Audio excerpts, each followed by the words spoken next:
My fellow citizens, today we celebrate the mystery of American renewal. This ceremony is held in the depth of winter, but by the words we speak and the faces we show the world, we force the spring. A spring reborn in the world's oldest democracy that brings forth the vision and courage to reinvent America. When our founders boldly declared America's independence to the world and our purposes to the Almighty, they knew that America, to endure, would have to change.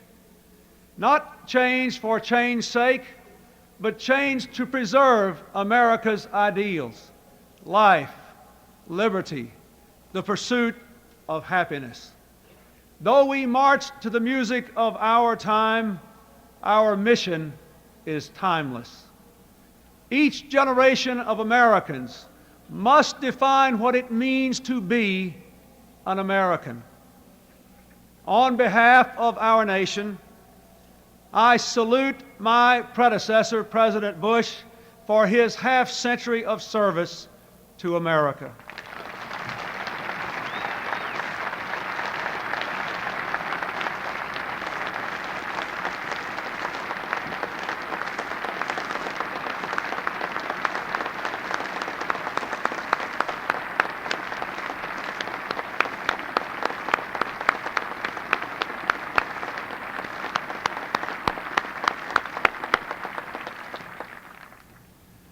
And I thank the millions of men and women whose steadfastness and sacrifice triumphed over depression, fascism, and communism. Today, a generation raised in the shadows of the Cold War assumes new responsibilities in a world warmed by the sunshine of freedom, but threatened still by ancient hatreds and new plagues.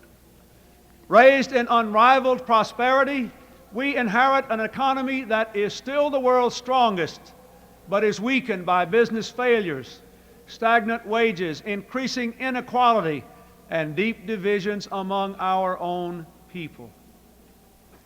When George Washington first took the oath I have just sworn to uphold, news traveled slowly across the land by horseback and across the ocean by boat.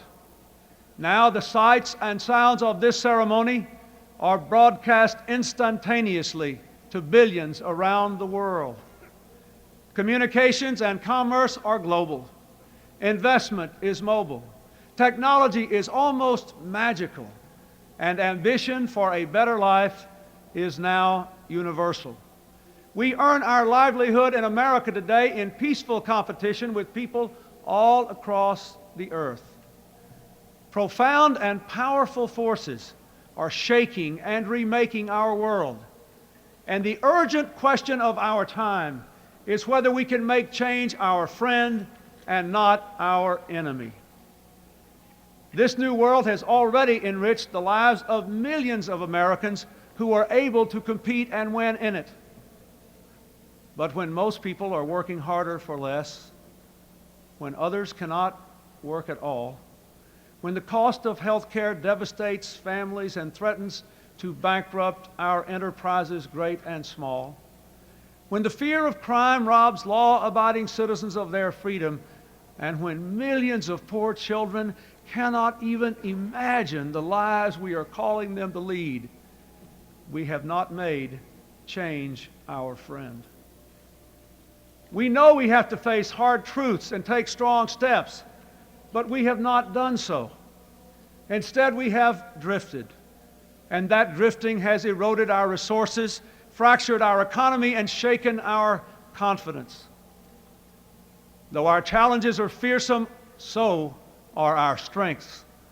Americans have ever been a restless, questing, hopeful people, and we must bring to our task today the vision and will of those who came before us. From our revolution to the Civil War, to the Great Depression, to the Civil Rights Movement, our people have always mustered the determination to construct from these crises the pillars of our history.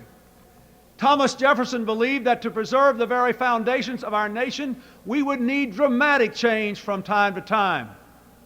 Well, my fellow Americans, this is our time. Let us embrace it.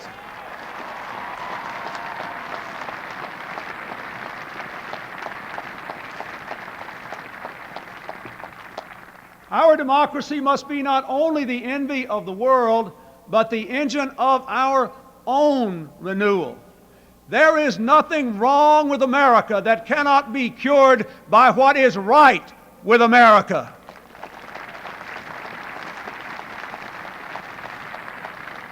And so today we pledge an end to the era of deadlock and drift, and a new season of American renewal has begun.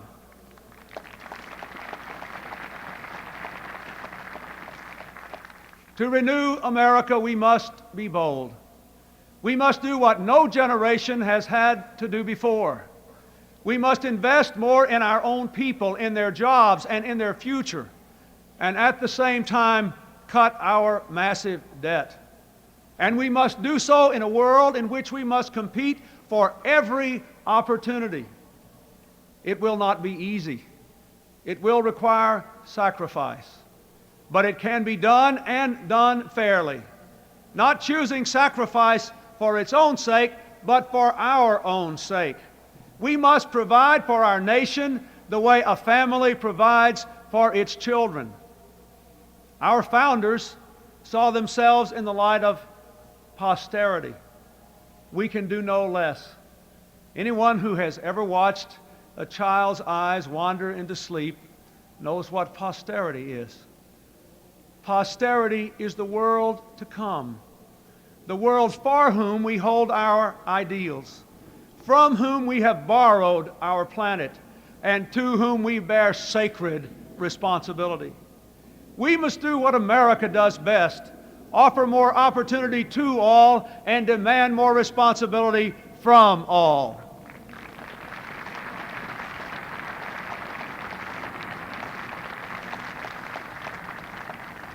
It is time to break the bad habit of expecting something for nothing from our government or from each other. Let us all take more responsibilities, not only for ourselves and our families, but for our communities and our country. To renew America, we must revitalize our democracy. This beautiful capital, like every capital since the dawn of civilization, is often a place of intrigue and calculation. Powerful people maneuver for position and worry endlessly about who is in and who is out, who is up and who is down, forgetting those people whose toil and sweat sends us here and pays our way.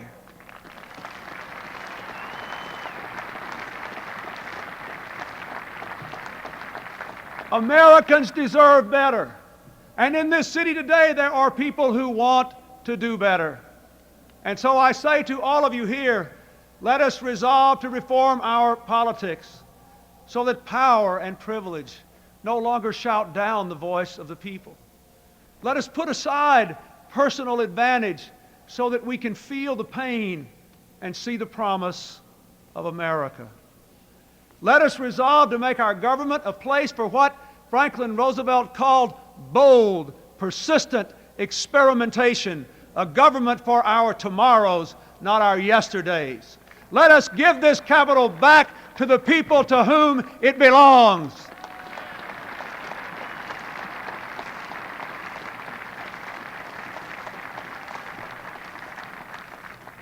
To renew America, we must meet challenges abroad as well as at home. There is no longer a clear division between what is foreign and what is domestic. The world economy, the world environment, the world AIDS crisis, the world arms race, they affect us all. Today, as an old order passes, the new world is more free but less stable. Communism's collapse has called forth old animosities and new dangers. Clearly, America must continue to lead the world we did so much to make.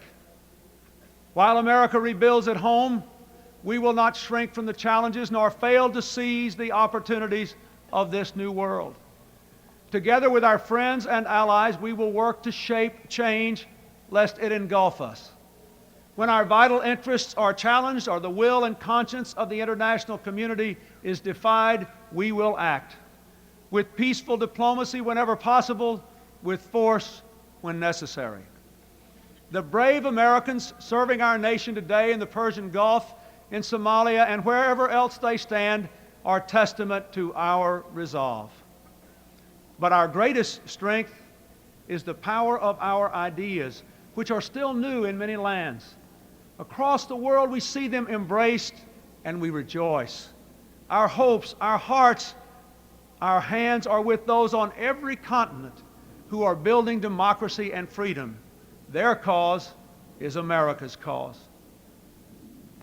The American people have summoned the change we celebrate today. You have raised your voices in an unmistakable chorus. You have cast your votes in historic numbers, and you have changed the face of Congress, the presidency, and the political process itself. Yes, you, my fellow Americans, have forced the spring. Now we must do the work the season demands. To that work I now turn with all the authority of my office. I ask the Congress to join with me. But no president, no Congress, no government can undertake this mission alone. My fellow Americans, you too must play your part in our renewal. I challenge a new generation of young Americans to a season of service, to act on your idealism by helping troubled children, keeping company with those in need, reconnecting our torn communities. There is so much to be done. Enough indeed for millions of others who are still young in spirit to give of themselves in service too. In serving, we recognize a simple but powerful truth. We need each other, and we must care for one another. Today, we do more than celebrate America. We rededicate ourselves to the very idea of America. An idea born in revolution and renewed through 2 centuries of challenge. An idea tempered by the knowledge that but for fate, we, the fortunate and the unfortunate, might have been each other. An idea ennobled by the faith that our nation can summon from its myriad diversity the deepest measure of unity. An idea infused with the conviction that America's long, heroic journey must go forever upward. And so, my fellow Americans, as we stand at the edge of the 21st century, let us begin anew with energy and hope, with faith and discipline, and let us work until our work is done. The Scripture says, and let us not be weary in well-doing, for in due season we shall reap if we faint not. From this joyful mountaintop of celebration, we hear a call to service in the valley. We have heard the trumpets. We have changed the guard. And now, each in our own way, and with God's help, we must answer the call. Thank you, and God bless you all.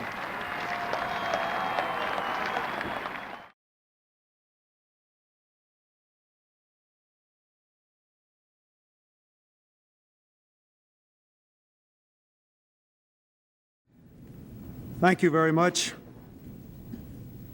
Mr. Speaker, Mr. President, members of the 103rd Congress, my fellow Americans, I'm not at all sure what speech is in the teleprompter tonight,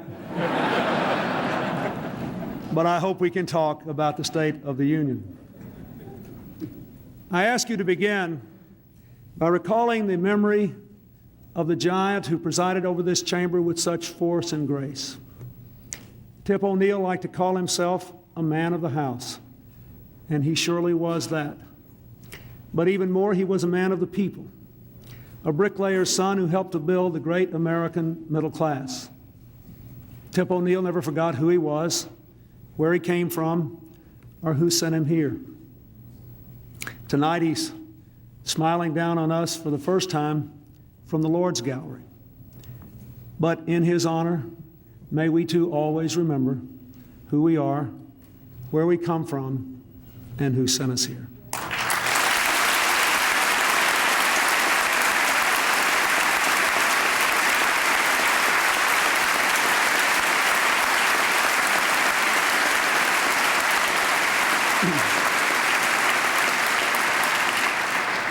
If we do that, we will return over and over again to the principle that if we simply give ordinary people equal opportunity, quality education, and a fair shot at the American dream, they will do extraordinary things. We gather tonight in a world of changes so profound and rapid that all nations are tested. Our American heritage has always been to master such change, to use it to expand opportunity at home and our leadership abroad. But for too long, and in too many ways, that heritage was abandoned and our country drifted. For 30 years, family life in America has been breaking down. For 20 years, the wages of working people have been stagnant or declining. For the 12 years of trickle-down economics, we built a false prosperity on a hollow base as our national debt quadrupled. From 1989 to 1992, we experienced the slowest growth in a half century. For too many families, even when both parents were working, the American dream has been slipping away. In 1992, the American people demanded that we change. A year ago, I asked all of you to join me in accepting responsibility for the future of our country. Well, we did. We replaced drift and deadlock with renewal and reform. And I want to thank every one of you here who heard the American people, who broke gridlock, who gave them the most successful teamwork between a president and a Congress in 30 years.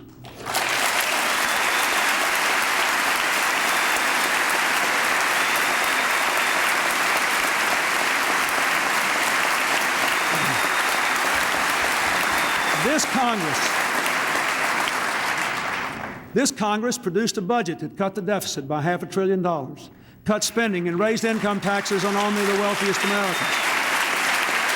This Congress produced tax relief for millions of low-income workers to reward work over welfare. It produced NAFTA. It produced the Brady Bill, now the Brady Law. And thank you, Jim Brady, for being here. And God bless you, sir.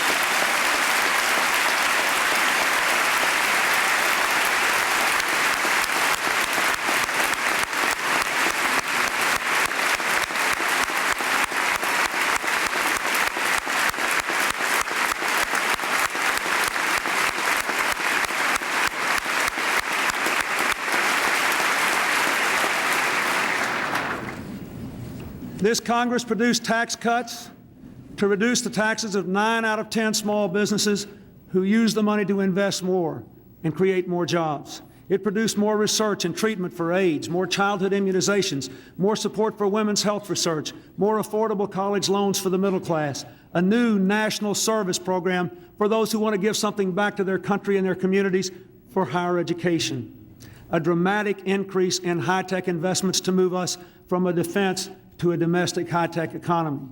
This Congress produced a new law, the Motor Voter Bill, to help millions of people register to vote. It produced family and medical leave, all passed, all signed into law with not one single veto.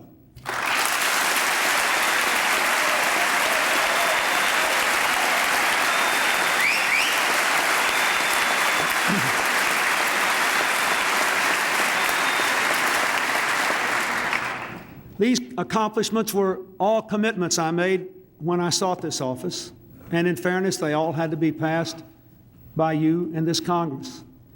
But I am persuaded that the real credit belongs to the people who sent us here, who pay our salaries, who hold our feet to the fire.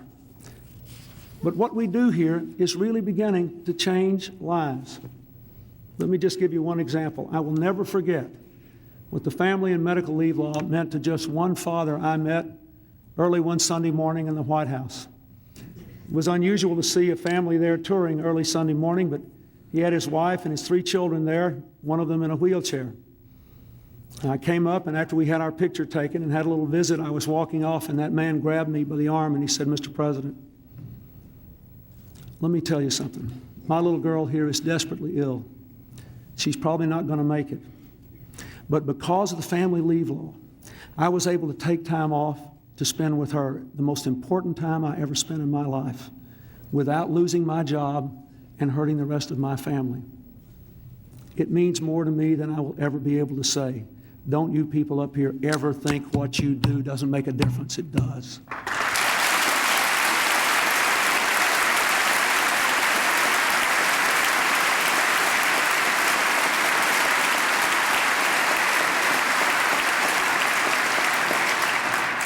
Though we are making a difference, our work has just begun. Many Americans still haven't felt the impact of what we've done. The recovery still hasn't touched every community or created enough jobs. Incomes are still stagnant. There's still too much violence and not enough hope in too many places. Abroad, the young democracies we are strongly supporting still face very difficult times and look to us for leadership. And so tonight, let us resolve to continue the journey of renewal, to create more and better jobs, to guarantee health security for all, to reward work over welfare, to promote democracy abroad, and to begin to reclaim our streets from violent crime and drugs and gangs, to renew our own American community.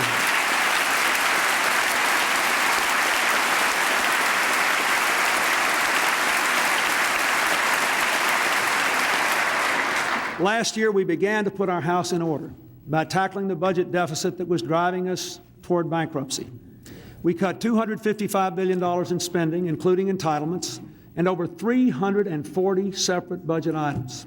We froze domestic spending and used honest budget numbers. Led by the Vice President, we launched a campaign to reinvent government. We cut staff, cut perks, even trimmed the fleet of federal limousines. After years of leaders whose rhetoric attacked bureaucracy but whose actions expanded it, we will actually reduce it by 252,000 people over the next 5 years. By the time we have finished, the federal bureaucracy will be at its lowest point in 30 years.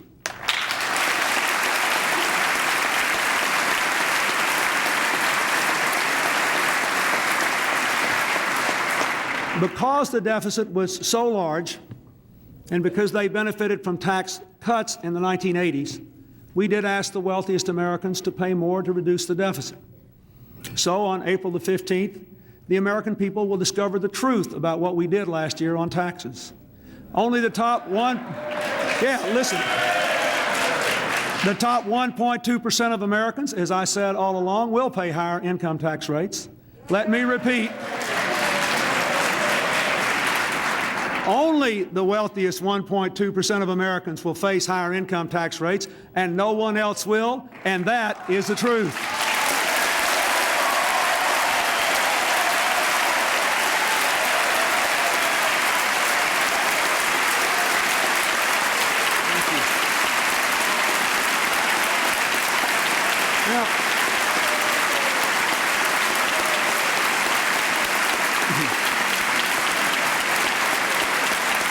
Of course, there were, as there always are in politics, naysayers who said this plan wouldn't work, but they were wrong. When I became president, the experts predicted that next year's deficit would be $300 billion. But because we acted, those same people now say the deficit's going to be under $180 billion, 40% lower than was previously predicted.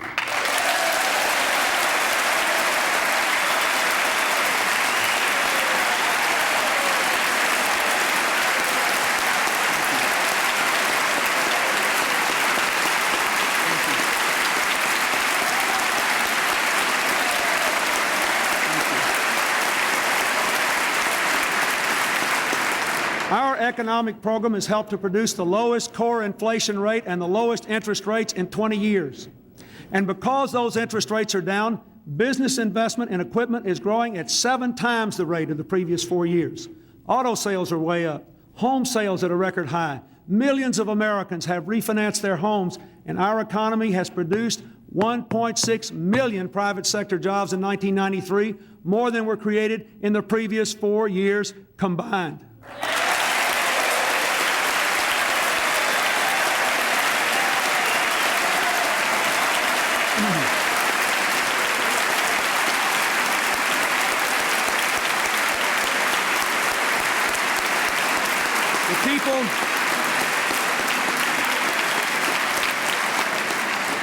The people who supported this economic plan should be proud of its early results.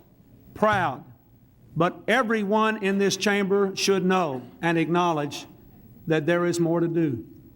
Next month, I will send you one of the toughest budgets ever presented to Congress. It will cut spending in more than 300 programs, eliminate 100 domestic programs, and reforms the ways in which governments buy goods and services. This year, we must again make the hard choices to live within the hard spending ceilings we have set. We must do it. We have proved we can bring the deficit down without choking off recovery, without punishing seniors of the middle class, and without putting our national security at risk. If you will stick with this plan, we will post 3 consecutive years of declining deficits for the first time since Harry Truman lived in the White House, and once again, the buck stops here.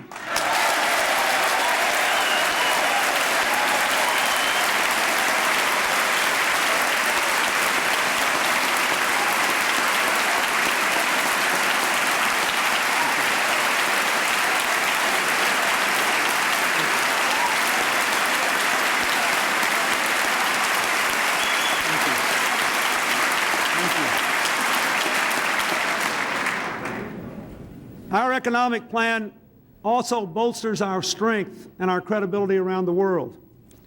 Once we reduce the deficit and put the steel back into our competitive edge, the world echoed with the sound of falling trade barriers. In 1 year, with NAFTA, with GATT, with our efforts in Asia and the National Export Strategy, we did more to open world markets to American products than at any time in the last 2 generations. That means more jobs and rising living standards for the American people. Low deficits, low inflation, low interest rates, low trade barriers, and high investments. These are the building blocks of our recovery. But if we want to take full advantage of the opportunities before us in the global economy, you all know we must do more. As we reduce defense spending, I ask Congress to invest more in the technologies of tomorrow. Defense conversion will keep us strong militarily and create jobs for our people here at home.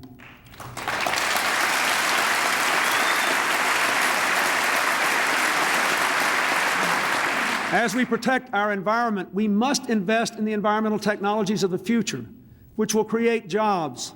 This year, we will fight for a revitalized Clean Water Act and a Safe Drinking Water Act and a reformed Superfund program.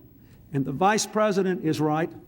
We must also work with the private sector to connect every classroom, every clinic, every library, every hospital in America into a national information superhighway by the year 2000.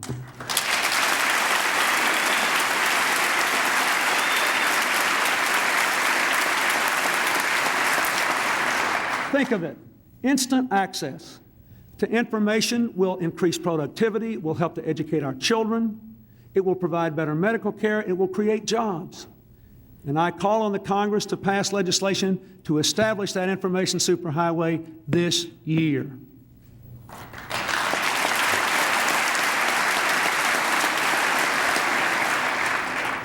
As we expand opportunity and create jobs, no one can be left out. We must continue to enforce fair lending and fair housing and all civil rights laws, because America will never be complete in its renewal until everyone shares in its bounty.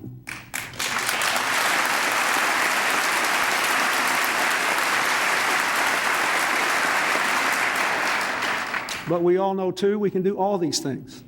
Put our economic house in order, expand world trade, target the jobs of the future, guarantee equal opportunity. But if we're honest, we'll all admit that this strategy still cannot work unless we also give our people the education, training, and skills they need to seize the opportunities of tomorrow.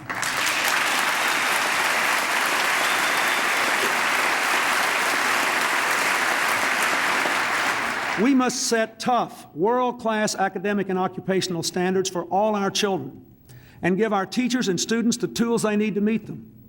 Our Goals 2000 proposal will empower individual school districts to experiment with ideas like chartering their schools to be run by private corporations or having more public school choice, to do whatever they wish to do as long as we measure every school by one high standard. Are our children learning what they need to know to compete and win in the global economy?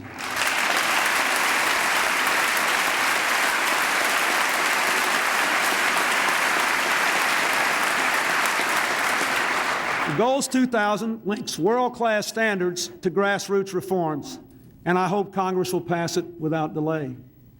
Our School to Work initiative will, for the first time, link school to the world of work, providing at least 1 year of apprenticeship beyond high school. After all, most of the people we're counting on to build our economic future won't graduate from college. It's time to stop ignoring them and start empowering them.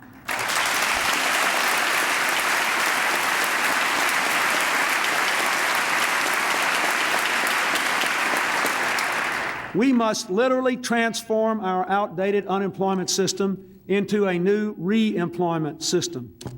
The old unemployment system just sort of kept you going while you waited for your old job to come back. We've got to have a new system to move people into new and better jobs because most of those old jobs just don't come back. And we know that the only way to have real job security in the future, to get a good job with a growing income, is to have real skills and the ability to learn new ones. So we've got to streamline today's patchwork of training programs and make them a source of new skill for our people who lose their jobs. Re-employment, not unemployment, must become the centerpiece of our economic renewal. I urge you to pass it in this session of Congress.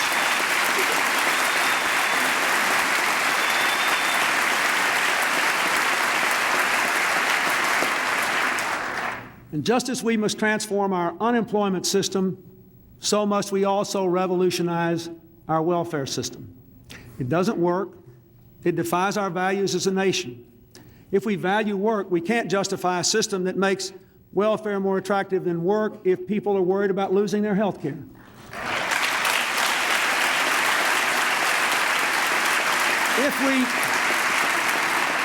If we value responsibility, we can't ignore the $34 billion in child support absent parents ought to be paying to millions of parents who are taking care of their children.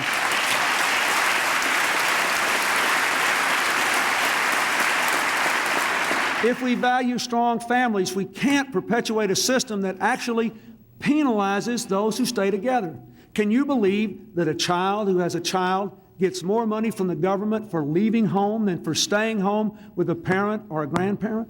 That's not just bad policy, it's wrong, and we ought to change it.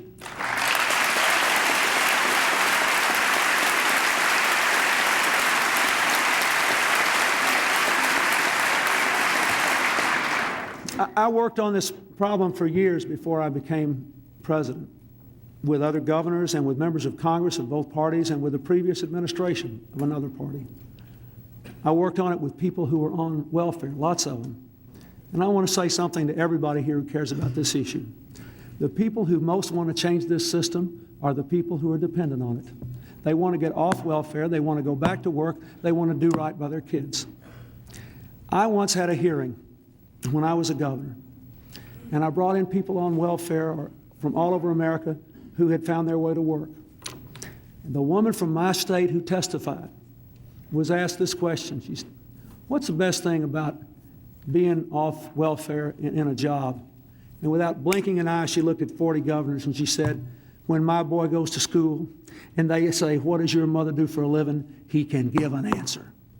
These people want a better system, and we ought to give it to them.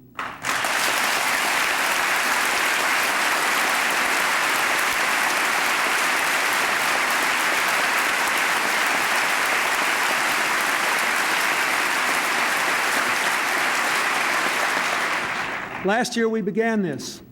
We gave the states more power to innovate because we know that a lot of great ideas come from outside Washington, and many states are already using it. Then this Congress took a dramatic step. Instead of taxing people with modest incomes into poverty, We help them to work their way out of poverty by dramatically increasing the earned income tax credit. It will lift 15 million working families out of poverty, rewarding work over welfare, making it possible for people to be successful workers and successful parents. Now that's real welfare reform.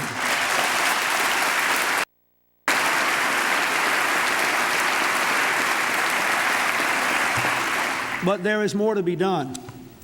This spring, I will send you a comprehensive welfare reform bill that builds on the Family Support Act of 1988 and restores the basic values of work and responsibility.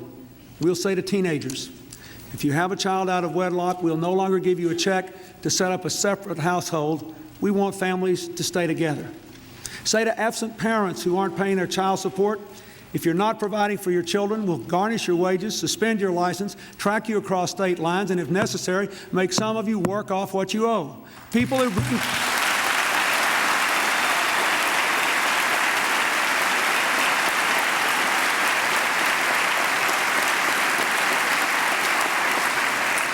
who bring children into this world cannot and must not walk away from them. But to all those who depend on welfare, we should offer ultimately a simple compact. We'll provide the support, the job training, the child care you need for up to 2 years. But after that, anyone who can work must, in the private sector wherever possible, in community service if necessary. That's the only way we'll ever make welfare what it ought to be, a second chance, not a way of life.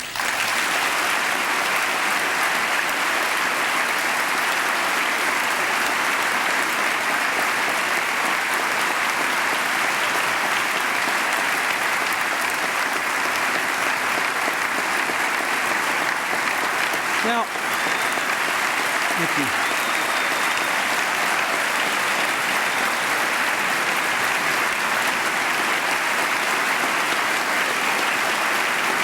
Thank you.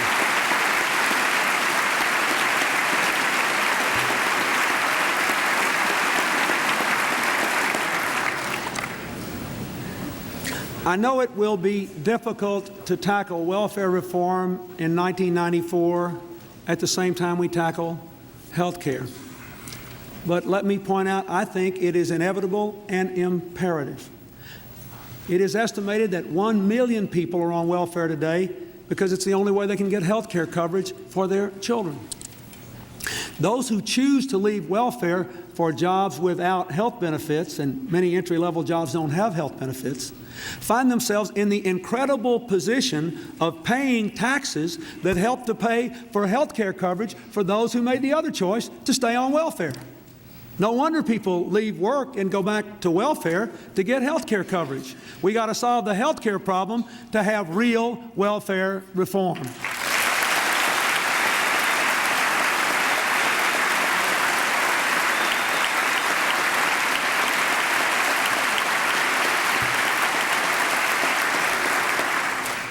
So this year we will make history by reforming the health care system.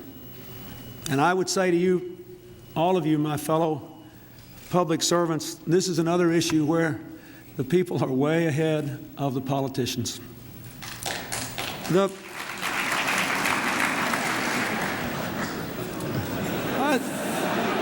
may not be popular with either party, but it happens to be the truth. You know, the First Lady has received now almost 1 million letters from people all across America and from all walks of life. I'd like to share just one of them with you. Richard Anderson of Reno, Nevada, lost his job and with it his health insurance. 2 weeks later, his wife Judy suffered a cerebral aneurysm. He rushed her to the hospital where she stayed in intensive care for 21 days. The Andersons' bills were over $120,000. Although Judy recovered and Richard went back to work at $8 an hour, the bills were too much for them and they were literally forced into bankruptcy. Mrs. Clinton, he wrote to Hillary, no one in the United States of America should have to lose everything they've worked for all their lives because they were unfortunate enough to become ill. It was to help the Richard and Judy Andersons of America that the First Lady and so many others have worked so hard and so long on this health care reform issue. We owe them our thanks and our action. Thank you.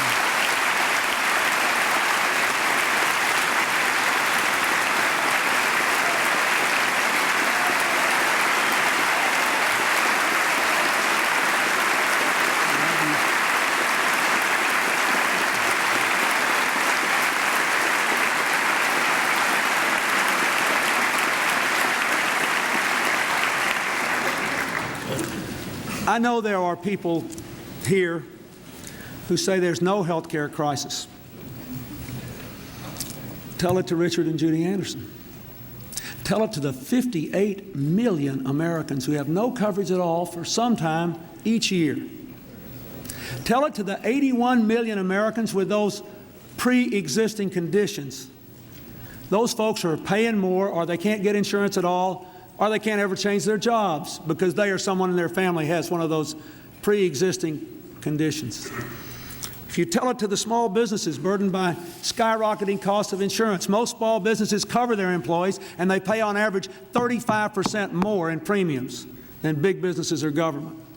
Or tell it to the 76% of insured Americans, 3 out of 4 whose policies have lifetime limits, and that means they can find themselves without any coverage at all just when they need it the most. So if any of you believe there's no crisis, you tell it to those people, because I can't.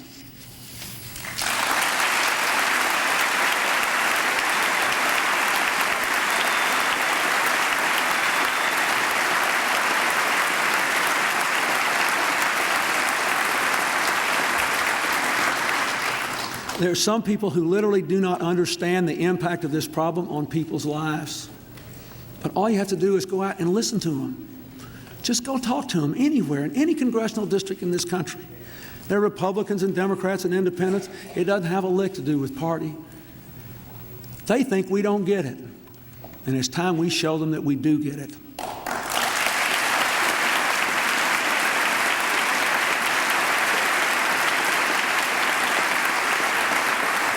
From the day we began, our health care initiative has been designed to strengthen what is good about our health care system.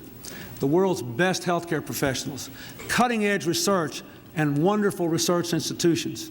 Medicare for older Americans. None of it should be put at risk. But we're paying more and more money for less and less care. Every year, fewer and fewer Americans even get to choose their doctors. Every year, doctors and nurses spend more time on paperwork and less time with patients because of the absolute bureaucratic nightmare the present system has become.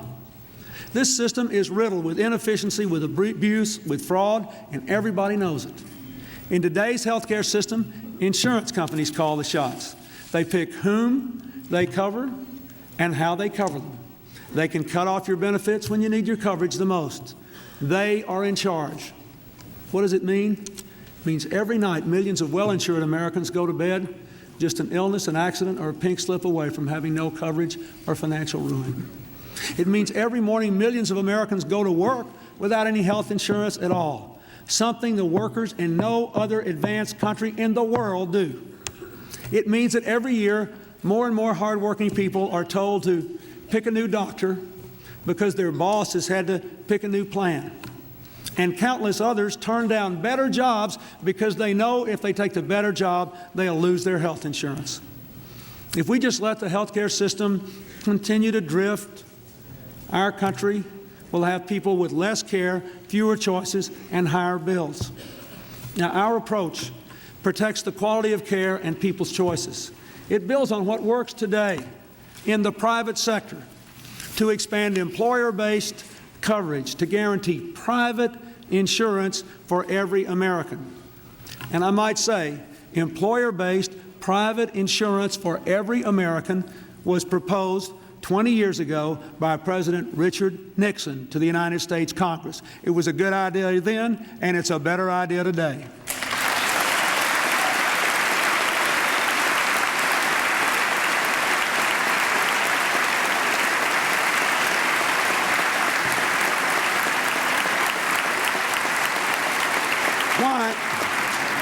Why do we want guaranteed private insurance? Because right now, 9 out of 10 people who have insurance get it through their employers, and that should continue. And if your employer is providing good benefits at reasonable prices, that should continue too. That ought to make the Congress and the President feel better. Our goal is health insurance everybody can depend on.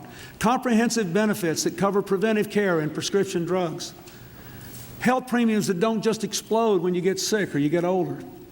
The power, no matter how small your business is, to choose dependable insurance at the same competitive rates governments and big business get today. One simple form for people who are sick. and most of all, the freedom to choose a plan and the right to choose your own doctor. Our approach protects older Americans. Every plan before the Congress proposes to slow the growth of Medicare. The difference is this: we believe those savings should be used to improve health care for senior citizens. Medicare must be protected, and it should cover prescription drugs, and we should take the first steps in covering long-term care.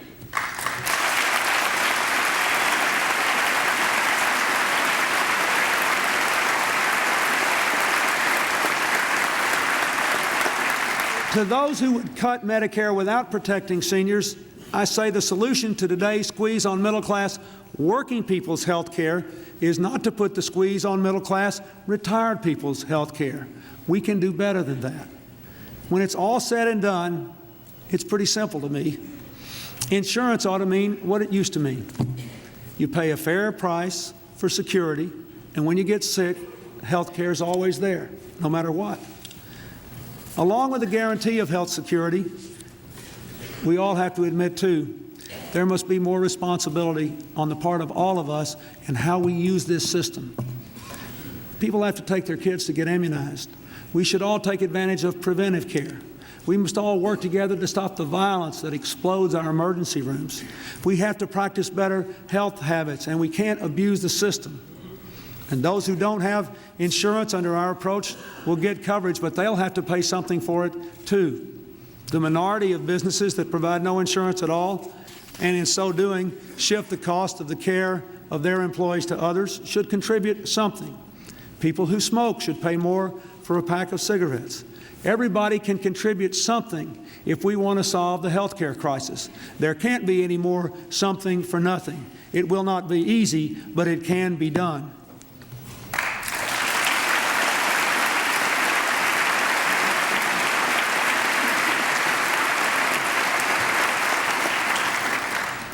In the coming months, I hope very much to work with both Democrats and Republicans to reform a health care system by using the market to bring down costs and to achieve lasting health security. But if you look at history, we see that for 60 years this country has tried to reform health care. President Roosevelt tried, President Truman tried, President Nixon tried, President Carter tried. Every time, the special interests were powerful enough to defeat them, but not this time.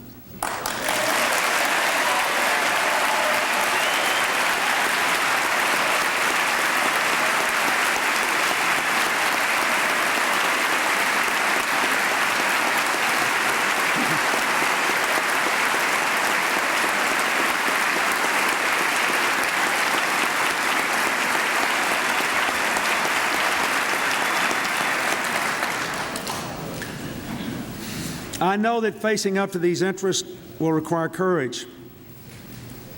It will raise critical questions about the way we finance our campaigns and how lobbyists yield their influence. The work of change, frankly, will never get any easier until we limit the influence of well-financed interests who profit from this current system. So I also must now call on you to finish the job both houses began last year by passing tough and meaningful campaign finance reform and lobbying reform legislation this year.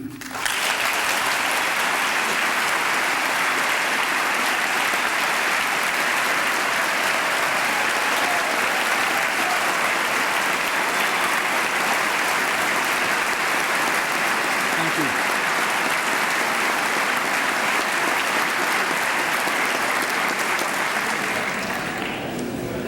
you. You know, my fellow Americans, this is really a test for all of us. The American people provide those of us in government service with terrific health care benefits at reasonable cost. We have health care that's always there.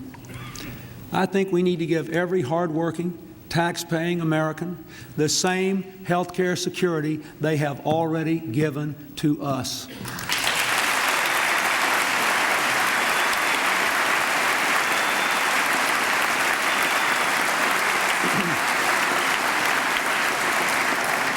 I want to make this very clear. I am open, as I have said repeatedly, to the best ideas of concerned members of both parties. I have no special brief for any specific approach, even in our own bill, except this. If you send me legislation that does not guarantee every American private health insurance that can never be taken away, you will force me to take this pen, veto the legislation, and will come right back here and start all over again.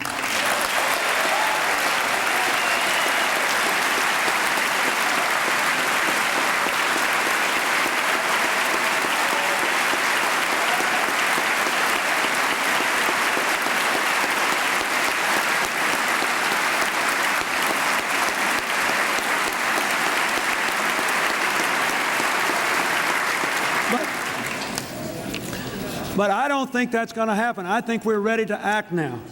I believe that you're ready to act now. And if you're ready to guarantee every American the same health care that you have, health care that can never be taken away, now, not next year or the year after, now is the time to stand with the people who sent us here. Now.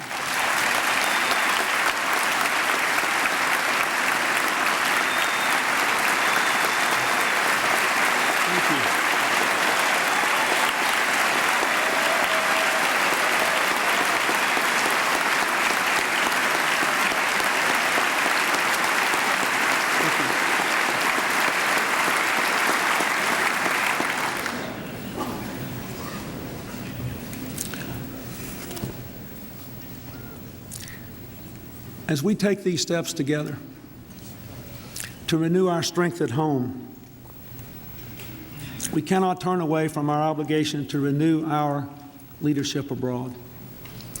This is a promising moment because of the agreements we have reached this year, last year. Russia's strategic nuclear missiles soon will no longer be pointed at the United States, nor will we point ours at them.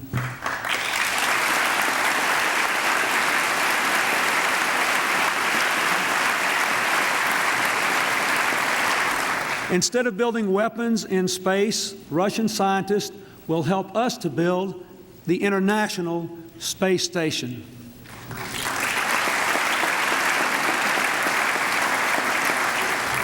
Of course, there are still dangers in the world. Rampant arms proliferation, bitter regional conflicts, ethnic and nationalist tensions in many new democracies, severe environmental degradation the world over, and fanatics who seek to cripple the world's cities with terror. As the world's greatest power, we must therefore maintain our defenses and our responsibilities.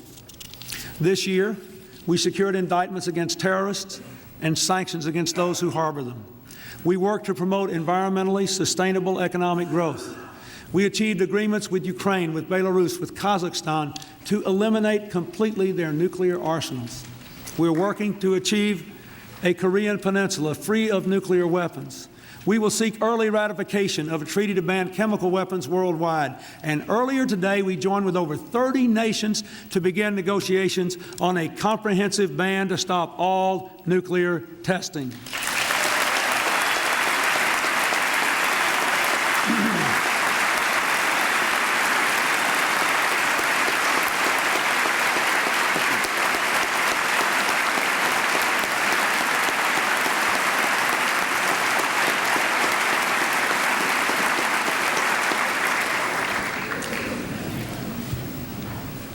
But nothing is more important to our security than our nation's armed forces.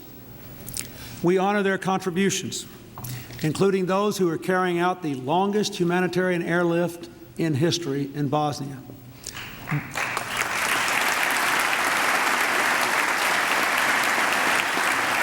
Those who will complete their mission in Somalia this year, and their brave comrades who gave their lives there.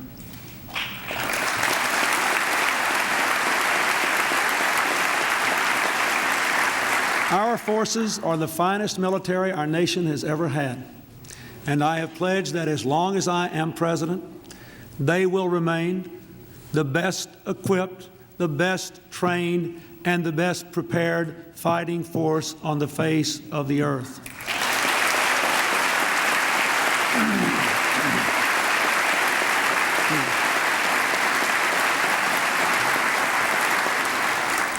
Last year, I proposed a defense plan that maintains our post-Cold War security at a lower cost. This year, many people urged me to cut our defense spending further to pay for other government programs. I said no. The budget I send to Congress draws the line against further defense cuts. It protects the readiness and quality of our forces. Ultimately, the best strategy is to do that. We must not cut defense further. I hope the Congress, without regard to party, will support that position.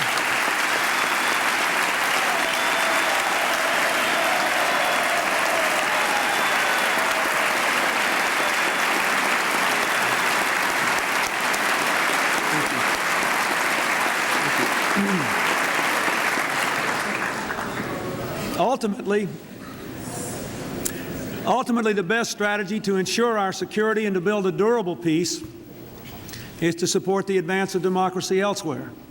Democracies don't attack each other. They make better trading partners and partners in diplomacy. That is why we have supported, you and I, the democratic reformers in Russia and in the other states of the former Soviet bloc. I applaud the bipartisan support this Congress provided last year for our initiatives to help Russia, Ukraine, and the other states through their epic transformations. Our support of reform must combine patience for the enormity of the task and vigilance for our fundamental interests and values. We will continue to urge Russia and the other states to press ahead with economic reforms, and we will seek to cooperate with Russia to solve regional problems while insisting that if Russian troops operate in neighboring states, they do so only when those states agree to their presence and in strict accord with international standards.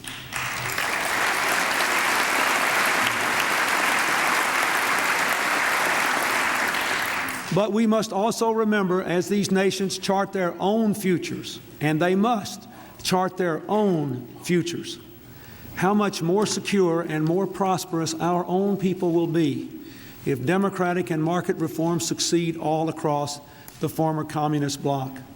Our policy has been to support that move, and that has been the policy of the Congress. We should continue it. That is why I went to Europe earlier this month, to work with our European partners to help to integrate all the former communist countries into a Europe that has the possibility of becoming unified for the first time in its entire history, based on the simple commitments of all nations in Europe to democracy, to free markets, and to respect for existing borders. With our allies, we have created a partnership for peace that invites states from the former Soviet bloc and other non-NATO members to work with NATO in military cooperation. When I met with Central Europe's leaders, including Lech Wałęsa and Václav Havel, men who put their lives on the line for freedom, I told them that the security of their region is important to our country's security. This year, we must also do more to support democratic renewal and human rights and sustainable development all around the world. We will ask Congress to ratify the new GATT Accord. We will continue standing by South Africa as it works its way through its bold and hopeful and difficult transition to democracy. We will convene a summit of the Western Hemisphere's democratic leaders from Canada to the tip of South America. And we will continue to press for the restoration of true democracy in Haiti.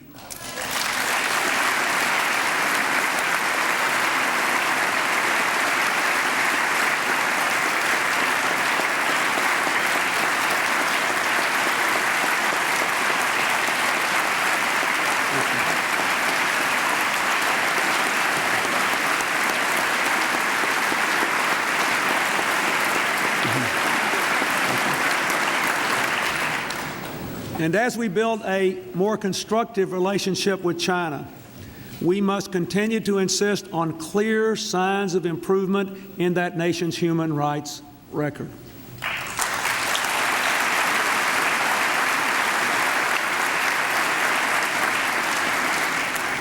We will also work for new progress toward the Middle East peace. Last year, the world watched Yitzhak Rabin and Yasser Arafat at the White House when they had their historic handshake of reconciliation. But there is a long, hard road ahead. And on that road, I am determined that I and our administration will do all we can to achieve a comprehensive and lasting peace for all the peoples of the region. Now, there are some in our country who argue that with the Cold War, America should turn its back on the rest of the world.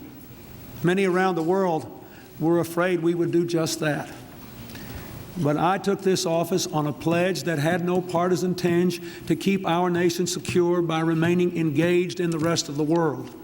And this year, because of our work together, enacting NAFTA, keeping our military strong and prepared, supporting democracy abroad, we have reaffirmed America's leadership, America's engagement, and as a result, the American people are more secure than they were before.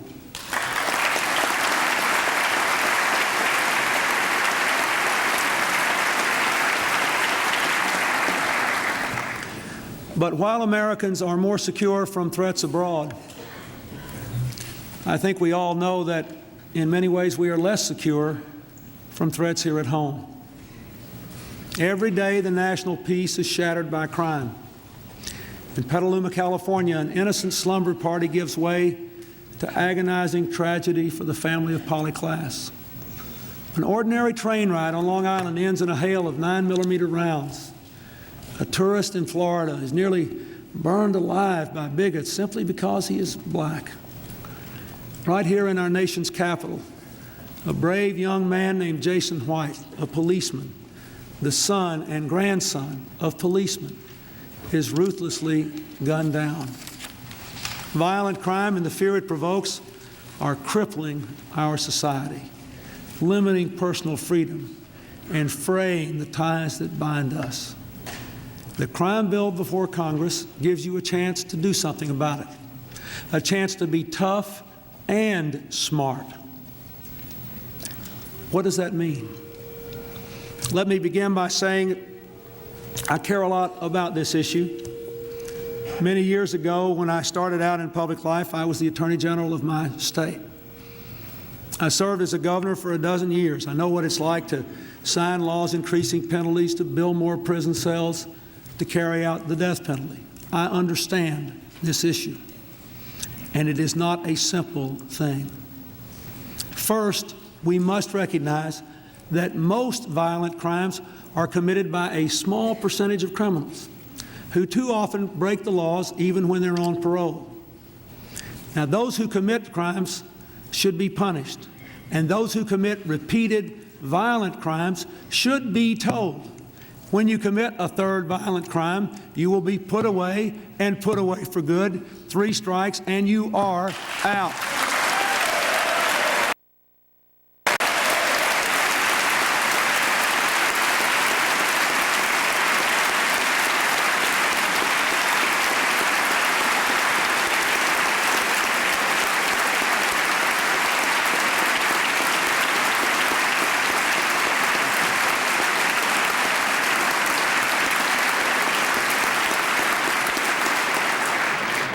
Second, we must take serious steps to reduce violence and prevent crime, beginning with more police officers and more community policing.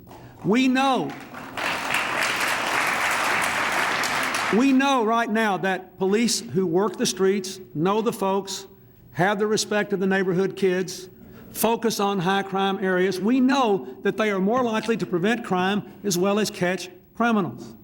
Look at the experience of Houston, where the crime rate dropped 17% in 1 year when that approach was taken. Here tonight is one of those community policemen, a brave young detective, Kevin Jett, whose beat is 8 square blocks in one of the toughest neighborhoods in New York. Every day he restores some sanity and safety and a sense of values and connection to the people whose lives he protects. I'd like to ask him to stand up and be recognized tonight. Thank you, sir.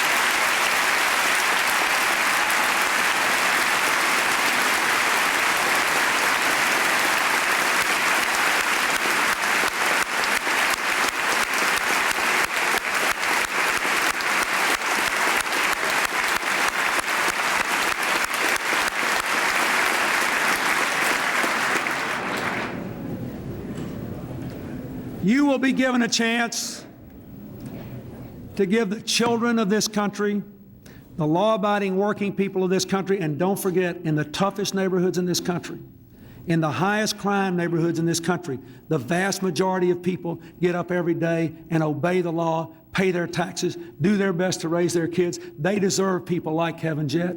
And you're going to be given the chance to give the American people another 100,000 of them well-trained, and I urge you to do it.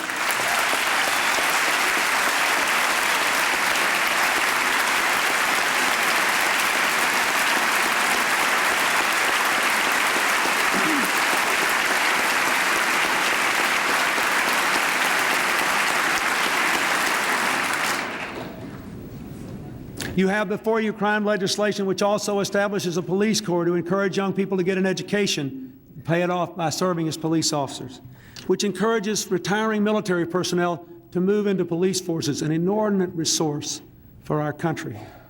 One which has a safe schools provision which will give our young people the chance to walk to school in safety and to be in school in safety instead of dodging bullets. These are important things.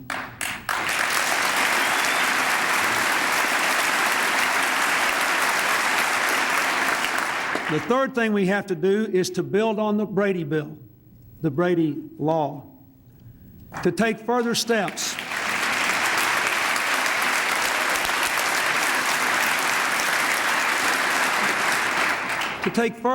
to keep guns out of the hands of criminals. I want to say something about this issue. Hunters must always be free to hunt. Law-abiding adults should always be free to own guns and protect their homes. I respect that part of our culture. I grew up in it. But I want to ask the sportsmen and others who lawfully own guns to join us in this campaign to reduce gun violence.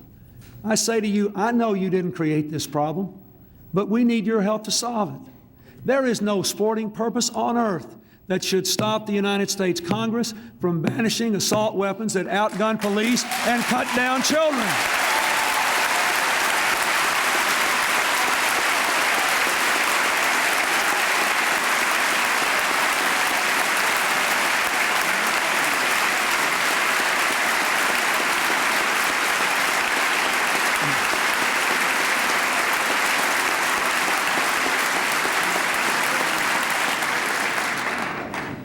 Fourth, we must remember that drugs are a factor in an enormous percentage of crimes. Recent studies indicate, sadly, that drug use is on the rise again among our young people. The crime bill contains, all the crime bills contain, more money for drug treatment, for criminal addicts, and boot camps for youthful offenders that include incentives to get off drugs and to stay off drugs. Our administration's budget, with all its cuts, contains a large increase in funding for drug treatment and drug education. You must pass them both. We need them desperately.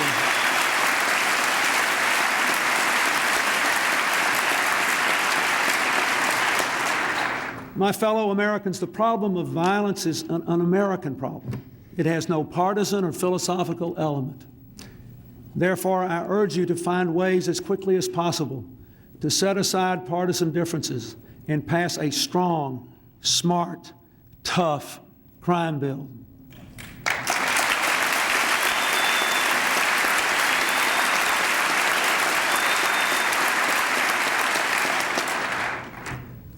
But further, I urge you to consider this. As you demand tougher penalties for those who choose violence, let us also remember how we came to this sad point. In our toughest neighborhoods, on our meanest streets, in our poorest rural areas, we have seen a stunning and simultaneous breakdown of community, family, and work, the heart and soul of civilized society. This has created a vast vacuum which has been filled by violence and drugs and gangs. So I ask you to remember that even as we say no to crime, we must give people, especially our young people, something to say yes to.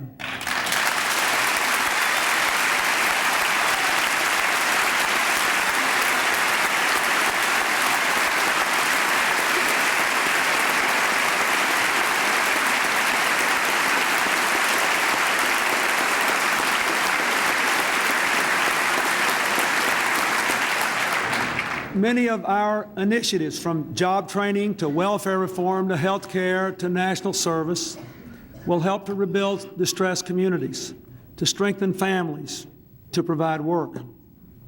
But more needs to be done. That's what our community empowerment agenda is all about.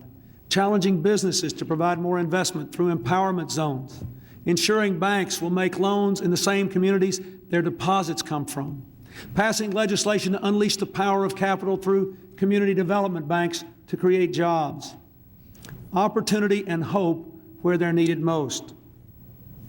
But I think you know that to really solve this problem, we'll all have to put our heads together, leave our ideological armor aside, and find some new ideas to do even more. And let's be honest, we all know something else too. Our problems go way beyond the reach of government. They're rooted in the loss of values, in the disappearance of work, and the breakdown of our families and our communities. My fellow Americans, we can cut the deficit, create jobs, promote democracy around the world, pass welfare reform and health care, pass the toughest crime bill in history, and still leave too many of our people behind. The American people have got to want to change from within if we're going to bring back work and family and community. We cannot renew our country when within a decade, more than half of the children will be born into families where there has been no marriage. We cannot renew this country when 13-year-old boys get semi-automatic weapons to shoot 9-year-olds for kicks. We can't renew our country when children are having children and the fathers walk away as if the kids don't amount to anything. We can't renew the country when our businesses eagerly look for new investments and new customers abroad, but ignore those people right here at home who'd give anything to have their jobs and would gladly buy their products if they had the money to do it.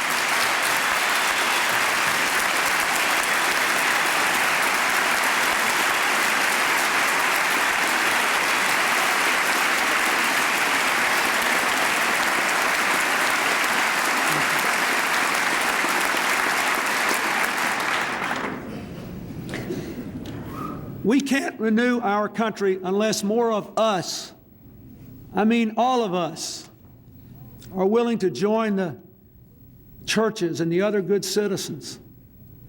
People like all the black ministers I've worked with over the years, or the priests and the nuns I met at Our Lady of Help in East Los Angeles, or my good friend Tony Campolo in Philadelphia. Unless we're willing to work with people like that, people who are saving kids, adopting schools, making streets safer.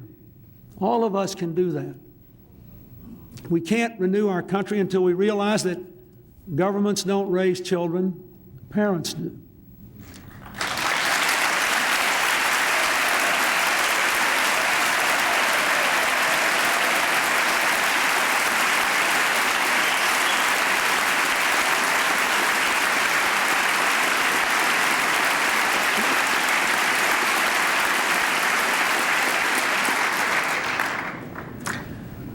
Parents who know their children's teachers and turn off the television and help with the homework and teach their kids right from wrong. Those kind of parents can make all the difference. I know. I had one.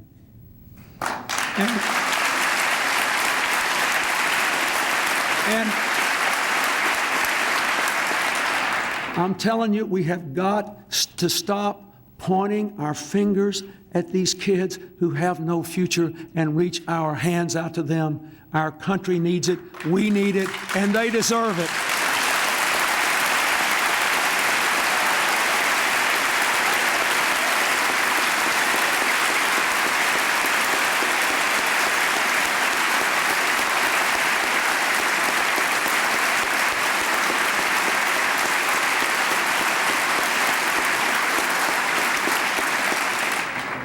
And so I say to you tonight, let's give our children a future. Let us take away their guns and give them books. Let us overcome their despair and replace it with hope. Let us, by our example, teach them to obey the law, respect our neighbors, and cherish our values. Let us weave these sturdy threads into a new American community that can once more stand strong against the forces of despair and evil, because everybody has a chance to walk into a better tomorrow. Oh, there will be naysayers who fear that we won't be equal to the challenges of this time. But they misread our history, our heritage, even today's headlines. All those things tell us we can and we will overcome any challenge. When the earth shook and fires raged in California, when I saw the Mississippi deluge the farmlands of the Midwest in a 500-year flood, when the century's bitterest cold swept from North Dakota to Newport News, it seemed as though the world itself was coming apart at the seams. But the American people, they just came together. They rose to the occasion, neighbor helping neighbor, strangers risking life and limb to stay total strangers, showing the better angels of our nature. Let us not reserve the better angels only for natural disasters, leaving our deepest and most profound problems to petty political fighting.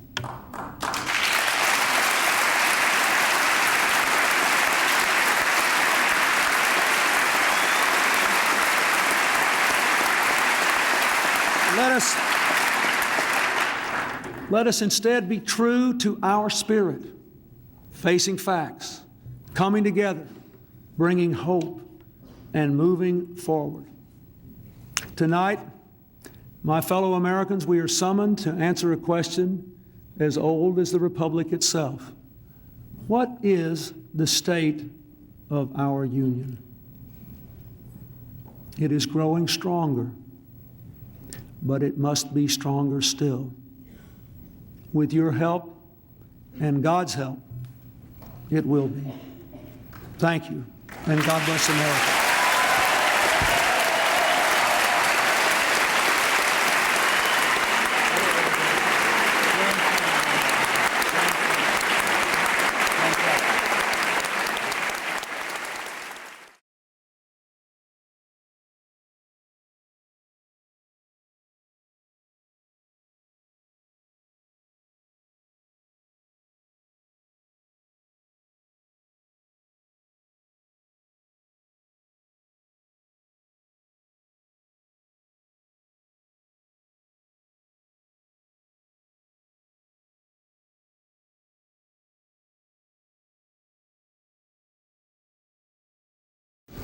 My fellow citizens, tonight is my last opportunity to speak to you from the Oval Office as your president. I am profoundly grateful to you for twice giving me the honor to serve, to work for you and with you to prepare our nation for the 21st century. And I'm grateful to Vice President Gore, to my cabinet secretaries, and to all those who have served with me for the last 8 years. This has been a time of dramatic transformation, and you have risen to every new challenge. You have made our social fabric stronger, our families healthier and safer, our people more prosperous. You, the American people, have made our passage into the global information age an era of great American renewal. In all the work I have done as president, every decision I have made, every executive action I have taken, every bill I have proposed and signed, I've tried to give all Americans the tools and conditions to build a future of our dreams in a good society with a strong economy, a cleaner environment, and a freer, safer, more prosperous world. I have steered my course by our enduring values: opportunity for all, responsibility from all, a community of all Americans. I have sought to give America a new kind of government, smaller, more modern, more effective, full of ideas and policies appropriate to this new time, always putting people first, always focusing on the future. Working together, America has done well. Our economy is breaking records with more than 22 million new jobs, the lowest unemployment in 30 years, the highest home ownership ever, the longest expansion in history. Our families and communities are stronger.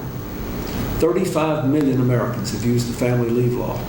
8 million have moved off welfare. Crime is at a 25-year low. Over 10 million Americans receive more college aids, and more people than ever are going to college. Our schools are better. Higher standards, greater accountability, and larger investments have brought higher test scores and higher graduation rates. More than 3 million children have health insurance now, and more than 7 million Americans have been lifted out of poverty. Incomes are rising across the board. Our air and water are cleaner. Our food and drinking water are safer. And more of our precious land has been preserved in the continental United States than at any time in 100 years.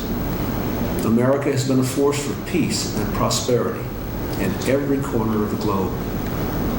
I'm very grateful to be able to turn over the reins of leadership to a new president, with America in such a strong position to meet the challenges of the future.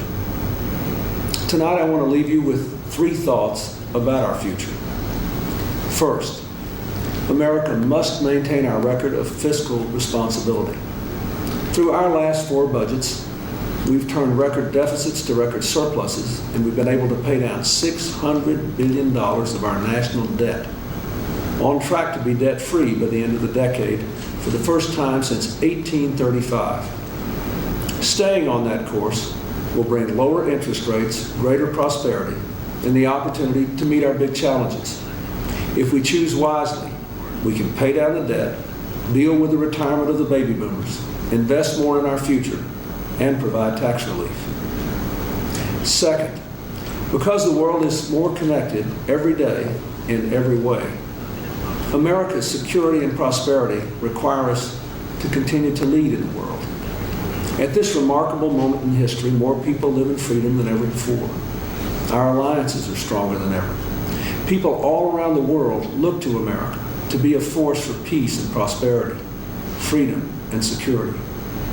The global economy is giving more of our own people and billions around the world the chance to work and live and raise their families with dignity. But the forces of integration that have created these good opportunities also make us more subject to global forces of destruction, to terrorism, organized crime, and narco-trafficking, the spread of deadly weapons and disease, the degradation of the global environment. The expansion of trade hasn't fully closed the gap between those of us who live on the cutting edge of the global economy and the billions around the world who live on the knife's edge of survival. This global gap requires more than compassion, it requires action. Global poverty is a powder keg that could be ignited by our indifference. In his first inaugural address, Thomas Jefferson warned of entangling alliances. But in our times, America cannot and must not disentangle itself from the world. If we want the world to embody our shared values, then we must assume a shared responsibility. If the wars of the 20th century, especially the recent ones in Kosovo and Bosnia, have taught us anything, it is that we achieve our aims by defending our values and leading the forces of freedom and peace. We must embrace boldly and resolutely that duty to lead, to stand with our allies in word and deed, and to put a human face on the global economy so that expanded trade benefits all peoples in all nations, lifting lives and hopes all across the world. Third, we must remember that America cannot lead in the world unless here at home we weave the threads of our coat of many colors into the fabric of one America. As we become ever more diverse, we must work harder to unite around our common values and our common humanity. We must work harder to overcome our differences. In our hearts and in our laws, we must treat all our people with fairness and dignity, regardless of their race, religion, gender, or sexual orientation, and regardless of when they arrived in our country, always moving toward the more perfect union of our founders' dreams. Hillary, Chelsea, and I join all Americans in wishing our very best to the next president, George W. Bush, to his family and his administration in meeting these challenges and in leading freedom's march in this new century. As for me, I'll leave the presidency more idealistic, more full of hope, than the day I arrived, and more confident than ever that America's best days lie ahead. My days in this office are nearly through, but my days of service, I hope, are not. In the years ahead, I will never hold a position higher or a covenant more sacred than that of President of the United States. But there is no title I will wear more proudly than that of citizens. Thank you. God bless you, and God bless America.